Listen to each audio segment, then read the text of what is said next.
Dans l'espace, personne ne peut vous entendre crier. Surtout si vous êtes complètement perdu. Surtout si vous êtes seul et que vous n'avez aucun moyen de contacter les autres. Surtout si les conditions de votre disparition sont inexpliquées ou inconnues. La majorité des événements humains dans l'espace, que ce soit des astronautes comme des robots, se sont déroulés dans l'étroite et fine couche du plan de l'écliptique, le plan sur lequel les planètes tournent autour du Soleil. Par rapport au système solaire entier, qui est une sphère immatérielle, c'est pas beaucoup, mais ça reste un espace tellement démesurément grand qu'il est très facile de se perdre. Aujourd'hui, je vais vous raconter quelques histoires de cas de disparition assez étranges, et dont le principal dénominateur commun, c'est notre voisine cosmique, Mars.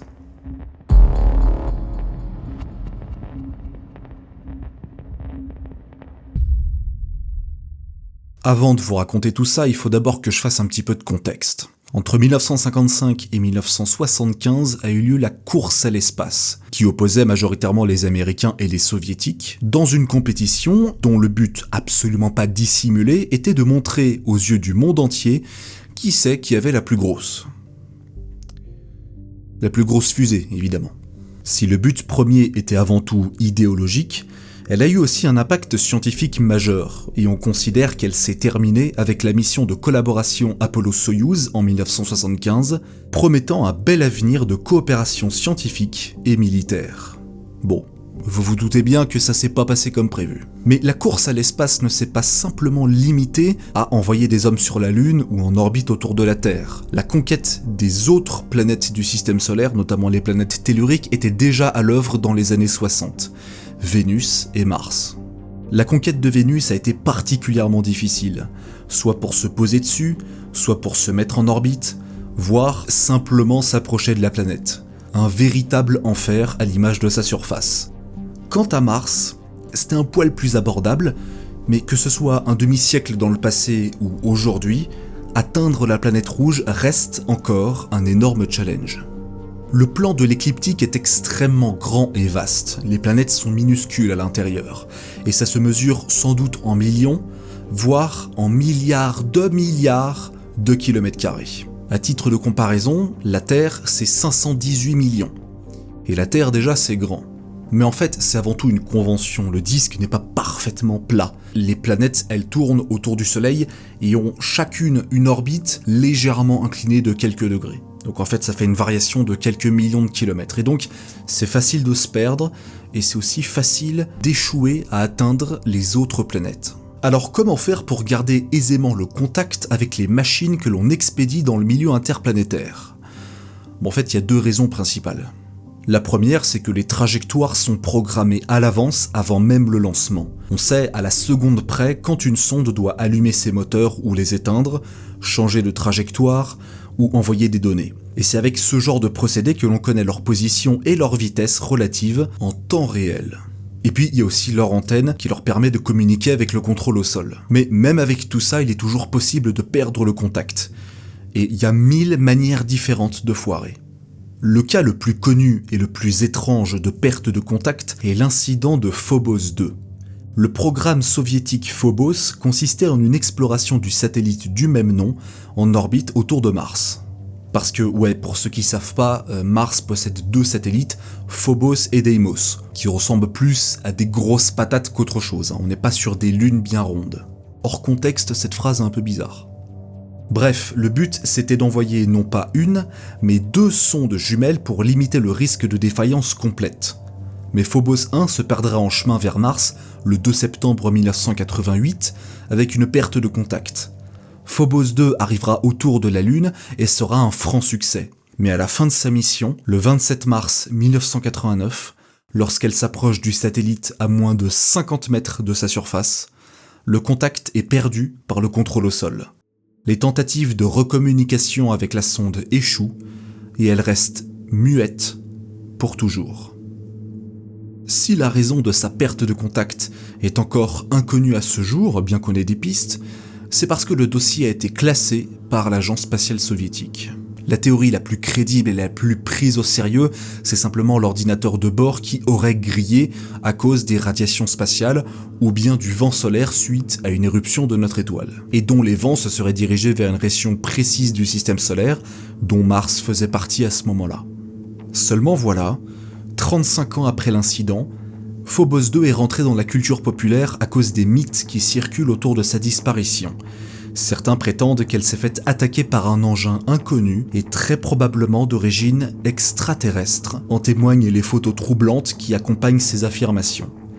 Cette théorie rejoint les travaux de Iosif Shklovsky, un astronome soviétique, qui avait calculé que la masse de Phobos était bien trop faible pour qu'elle soit autant influencée par la gravité martienne, et que la seule explication possible, c'était que Phobos soit un objet artificiel entièrement creux à l'intérieur. Bon, évidemment c'est faux et j'en ai déjà parlé sur la chaîne il y a bien longtemps, d'autant plus que d'autres sondes sont allées visiter Phobos dans le futur, que ce soit le siècle dernier comme il y a quelques années, aucune sonde n'a été attaquée par une civilisation extraterrestre. Mais n'empêche, c'est une théorie assez drôle, faut reconnaître, et assurément l'un des cas les plus connus de ce genre. Un autre exemple assez connu avec notre voisine, c'est Mars Climate Orbiter, sauf que là l'explication de son échec est bien connue, et pour le coup, c'est carrément ridicule. Dans les années 90, la NASA envoie une commande à Lockheed Martin, le géant militaro-spatial américain. Il leur demande de construire une sonde en orbite polaire autour de Mars pour étudier son climat. Et à votre avis, comment il l'appelle ? Mars Climate Orbiter. Littéralement l'orbiteur pour le climat de Mars. Ouais, on va pas refaire la blague sur les ingénieurs qui sont mauvais pour trouver des noms, hein. Lockheed avait déjà eu des belles réussites comme Mars Global Surveyor, également en orbite autour de Mars dans les années 90, et dont la mission, qui a duré plus d'une décennie, a été un beau succès. Lancé fin 98, Mars Climate Orbiter arrive près de la planète rouge en septembre 1999. Et là, c'est le drame. Elle devait normalement passer derrière Mars par rapport à la Terre pour effectuer sa première orbite et y rester, ce qui signifie une perte de contact pendant une dizaine de minutes, plus le décalage avec la vitesse lumière. Mais ça c'est normal. Elle doit s'approcher à 226 km à son périapside, ce qui est une altitude tout à fait convenable, et ensuite redevenir visible dans le radar quelques minutes après. Sauf que ce fameux signal pour dire « coucou, je suis toujours là » n'arrivera jamais. Il sera jamais capté par Houston. On n'aura plus aucune nouvelle de la sonde. Et ça pue ça. Ça n'a toutefois pas empêché certains de prétendre qu'elle a été attaquée par des extraterrestres. Probablement les mêmes qui ont attaqué Phobos 2. Je pense que ça doit être une sorte de tradition chez eux. Ils sont pas très tolérants là-bas. Tout à fait, n'est-ce pas ? Et je n'aime pas lorsque les humains s'approchent de nous. Et bah vous savez quoi ? Je pense sincèrement, que la NASA aurait préféré se faire attaquer par des extraterrestres plutôt que la vérité qui sortira après une enquête dans les années 2000. Parce que là, ils vont se rendre compte du problème. Problème qui est assez honteux en fait. Au lieu de passer à 226 km d'altitude comme prévu, la sonde s'approchera à 57 km, soit 4 fois plus proche de la surface. Et à cette altitude, bien que l'atmosphère martienne soit beaucoup plus ténue et moins massive que celle de la Terre, son influence était suffisante pour freiner la sonde, entraînant une perte de vitesse, puis une perte de contrôle et ensuite un crash. La raison de cet échec ne sera que timidement publiée dans les médias après la fin de l'enquête. Ils se sont trompés sur le choix de l'unité de mesure de l'ordinateur de bord. Ils ont utilisé le système impérial au lieu d'utiliser le système métrique. Genre, les miles plutôt que les kilomètres. Alors là, vous allez me dire, mais c'est normal, c'est les ricains, ils veulent tout faire comme eux dans leur coin. Non. Le système métrique fait partie intégrante du SI, le système international de poids et mesure. Toutes les instances scientifiques du monde utilisent ce système. Même la NASA depuis sa création en 1968. Donc en vrai, il n'y a aucune excuse. Ils sont foirés quoi, voilà. Celui qui n'a jamais perdu une sonde sur Mars à 400 millions de dollars me jette la première pierre. Encore aujourd'hui, Lockheed Martin a du mal à s'en remettre. Donc, on peut perdre une sonde parce que l'espace est grand, parce que les conditions du milieu interplanétaire sont impitoyables, et aussi à cause d'erreurs humaines, parce que même les physiciens, les ingénieurs et les spécialistes peuvent se tromper. Mais les objets dont on perd la trace, peuvent-ils seulement être récupérés ? Peuvent-ils seulement être retrouvés juste, sans même être récupérés? Alors, oui, mais ça peut se faire uniquement par le hasard. En gros, un gros coup de chance. En témoigne l'histoire suivante, qui n'a rien à voir avec Mars, mais qui illustre bien mon propos. Le 3 septembre 2002, l'astronome amateur hongkongais Bill Young détecte un petit objet de quelques dizaines de mètres de diamètre et qui semble s'approcher de la Terre à la manière d'un géocroiseur. Vous savez, les géocroiseurs, ce sont ces astéroïdes qui tournent autour du Soleil mais qui croisent l'orbite de la Terre. Donc mathématiquement, certains s'approchent régulièrement et nous font un petit coucou. C'est aussi pour ça que les gens ont parfois autant peur des astéroïdes. Ils ont peur des géocroiseurs qui viennent s'écraser sur la Terre, alors que ça se compte sur les doigts de la main dans l'histoire du système solaire. Et donc Bill Young, il a découvert un géocroiseur. Super. Sauf que quand des observatoires vont se pencher sur ce cas, nommé J002E3, ils vont découvrir qu'il n'orbite pas autour du Soleil, mais bel et bien autour de la Terre, ce qui fait de lui un satellite naturel. Ce qui est en théorie impossible, du moins définitivement, à cause de l'influence considérable de la Lune, qui éjecte par sa gravité n'importe quel intrus qui voudrait s'installer ici. Notre planète peut recevoir la visite d'autres objets capturés par la gravité, et ils accomplissent quelques orbites, mais c'est tout. Ce sont des satellites temporaires.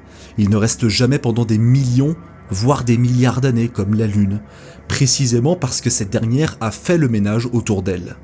Et c'est exactement ce qui s'est passé avec J002E3, qui est resté en orbite entre avril 2002 et juin 2003, puis se fait éjecter en s'approchant trop près de la Lune, avant de repartir dans une orbite solaire directe. L'histoire aurait pu s'arrêter là, mais non.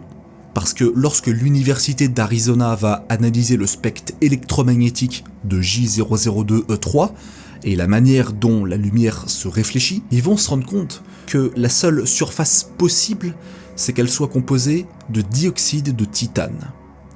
En gros, de la peinture. Typiquement la peinture utilisée par la NASA de couleur blanche pendant les missions Apollo. En fait, c'était le S4B, le troisième étage de la fusée Saturn V, utilisé lors du lancement de la mission Apollo 12 le 14 novembre 1969, qui s'est détaché quand l'équipage s'est amarré avec le LEM afin de filer vers la Lune. Le troisième étage s'est mis alors sur une trajectoire instable autour de la Lune, et en s'approchant trop près d'elle, celle-ci l'a fait accélérer pour qu'elle quitte l'influence gravitationnelle du système Terre-Lune 4 jours plus tard, le 18 novembre. La NASA avait définitivement perdu sa trace. Du moins, c'est ce qu'on pensait, avant que Bill Young ne le découvre par hasard en 2002. 33 ans après, quand même. Donc, des objets que l'on perd, on peut les retrouver. Mais là, pour le coup, il n'y a pas grand-chose à faire. Parce que c'est bien beau de retrouver l'étage perdu d'un lanceur, mais on peut pas interagir avec, on peut pas communiquer avec non plus, on peut pas le récupérer, et de toute façon, ça ne sert à rien, parce que J002E3 est un débris spatial. Il n'a donc aucune utilité propre, et la NASA ne s'en préoccupe pas plus que ça. D'ailleurs, sa trajectoire le fera revenir vers la Terre en l'an 2040. Les histoires que je viens de vous raconter sont assez connues, sauf peut-être pour le débris spatial qui est un peu plus obscur. Mais j'en ai déjà parlé sur la chaîne à un moment ou un autre. C'était juste pour moi l'occasion de faire un petit peu de contexte et de vous faire découvrir ou redécouvrir ces facettes un petit peu cachées de l'exploration spatiale. Mais ça me permet aussi de vous raconter une autre histoire complètement dingue, qui est l'incident de Beagle 2. Dans les années 90, l'agence spatiale britannique a elle aussi envie de s'attaquer à Mars, et étant membre de l'agence européenne, cette dernière décide de faire d'une pierre deux coups en envoyant 2 engins en même temps vers la planète rouge. La mission consistait à embarquer un orbiteur qui tourne autour de Mars et un atterrisseur qui se pose à la surface. J'ai bien dit atterrisseur et pas rover, parce qu'un rover se déplace. Un atterrisseur, ça ne se déplace pas. Ça se contente de faire des analyses in situ en restant immobile. Et aussi parce que c'est beaucoup moins cher à produire. C'est le 2 juin 2003 qu'un lanceur Soyouz et un deuxième étage frégate russe emmèneront ces 2 engins dans l'espace. Évidemment, le choix de la date n'est pas un hasard, parce que dans l'espace, on ne se déplace jamais en ligne droite, mais toujours en trajectoire de chute libre circulaire à cause de la gravité du Soleil. Et en 2003, les positions Terre-Mars étaient optimales pour un voyage réduit de 6 mois. La mission embarquait l'orbiteur Mars Express, qui, encore aujourd'hui, continue sa mission, alors qu'elle n'était prévue que pour 2 ans.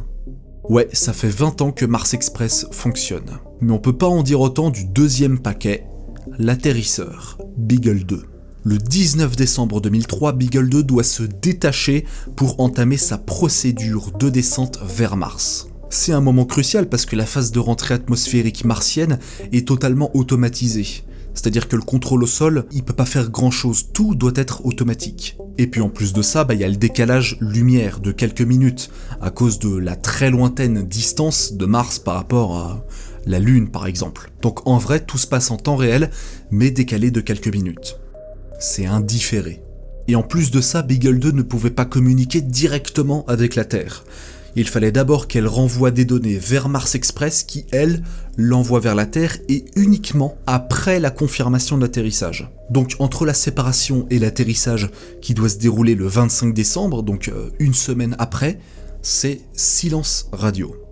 Le 25 décembre, justement, jour de fête, jour de Noël, tout devait se passer comme prévu. Descendre dans la haute atmosphère, se laisser freiner, puis ouvrir le premier parachute, puis le second, activer le gonflement des ballons pour amortir le choc, rebondir sur la surface pour éviter un choc trop brusque, puis déployer ses panneaux, se redresser, orienter l'antenne vers le ciel, envoyer des données de confirmation de l'atterrissage avec des coordonnées et des photos à destination de Mars Express qui vont ensuite être relayées vers la Terre. Ça, c'est le scénario idéal. Enfin, le scénario tout court en fait. Mais comme vous vous en doutez, ça va pas se passer comme prévu. Si Mars Express commençait déjà sa mission, après le 25 décembre, elle n'enverra aucune donnée venant de Beagle 2. En fait, l'atterrisseur est resté muet et on n'aura plus jamais de contact. En février 2004, les tentatives de recommunication ont définitivement échoué. Beagle 2 est perdu à jamais et on ne sait pas ce qui est advenu de la sonde. À partir de là, tous les scénarios sont possibles. C'est peut-être une perte de contact, un échec dans la rentrée atmosphérique qui signifierait que Beagle 2 se soit perdu dans l'espace, ou bien simplement un crash sur la planète. Mais il y a un scénario plus frustrant encore. Que tout ça soit déroulé correctement, mais que l'antenne ne fonctionne pas après son atterrissage. Ça c'est vrai, ça la foutrait quand même assez mal. Et puis il y a le scénario d'attaque des extraterrestres. Oui, dit comme ça, on dirait une blague, mais en fait, à chaque fois qu'il y a un échec dans l'espace, il y a toujours des gens pour sortir cette théorie. Mais je sais pas s'ils sont sérieux ou si c'est juste du troll. Au passage, pour l'anecdote, en 2007 est sorti dans les salles obscures le film Transformers réalisé par Michael Bay. Le scénario se base partiellement sur une uchronie expliquant que si Beagle 2 est resté muet, c'est parce qu'il s'est fait attaquer par des extraterrestres et que les services de renseignement, américains cette fois-ci, ont mis la main dessus et n'ont pas communiqué sur le sujet, gardant précieusement le secret pendant des années. Mais alors, comment retrouver Beagle 2 ? Comment savoir si la sonde est perdue dans l'espace, ou si c'est un échec, ou si simplement elle n'a pas réussi à communiquer avec la Terre ? Le planétologue anglais Colin Pillinger était le chef de projet de Beagle 2 auprès de l'agence britannique, et c'est lui qui avait la lourde responsabilité de communiquer sur la perte de contact de l'atterrisseur. Unfortunately, we don't have any Beagle data in the telemetry for this pass. Pillinger, c'était un footeux, et il faisait des références footballistiques pour s'exprimer sur la mission. Par exemple, il disait que l'échec, c'était l'équivalent d'un tir où le ballon frappait la transversale. En gros, on touchait au but, mais l'objectif n'a quand même pas été atteint. Bon, à sa décharge, faut quand même savoir qu'envoyer un objet sur Mars, ou le faire atterrir, c'est extrêmement complexe, surtout quand on a un budget limité. Beagle 2 aurait pu grandement aider la recherche géologique, et surtout la recherche d'une potentielle vie extraterrestre. Il était équipé d'une foreuse pour recueillir des échantillons du sol martien à plusieurs mètres de profondeur. Mais Pillinger n'en reste pas là pour autant. Il était persuadé qu'il était possible de reprendre contact avec son bébé de 70 kg. Oui, 70 kg, et en vrai c'est pas beaucoup pour une sonde. On est loin de la solide tonne des rovers américains. Le scénario privilégié par la NASA, c'est le crash. En effet, c'est assez improbable qu'il se soit perdu dans l'espace. Le site d'atterrissage choisi pour Beagle 2, c'était Isidis Planitia, qui n'est pas un endroit comme les autres. C'est un immense bassin d'impact de 6500 mètres de profondeur en dessous du niveau de référence martien. Le site d'atterrissage était à l'est, avec une marge d'erreur de quelques centaines de mètres seulement. Donc avec un peu de chance, si jamais c'est bien le scénario qui est privilégié, on devrait retrouver Beagle 2. Ça va aller, c'est juste l'affaire de quelques semaines.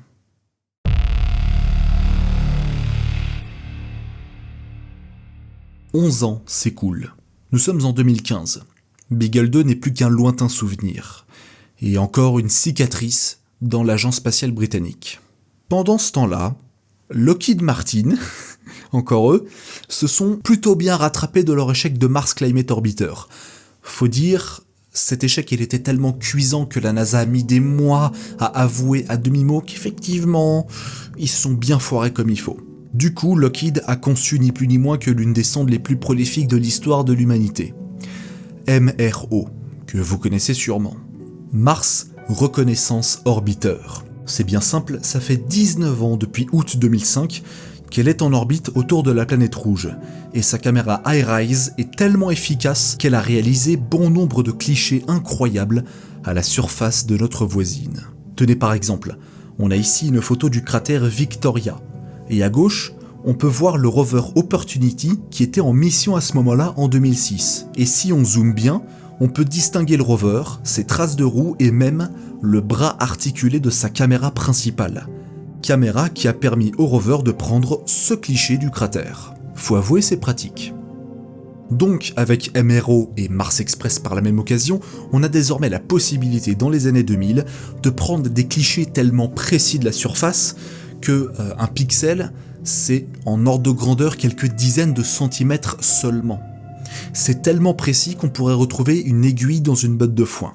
Et justement, le vendredi 16 janvier 2015, un événement absurdement improbable se produit. Et c'est exactement ce que vous pensez que ça va être. 11 years on, it has now emerged, as our science correspondent Alok Jha explains, that we could, after all, have reported the Beagle has landed.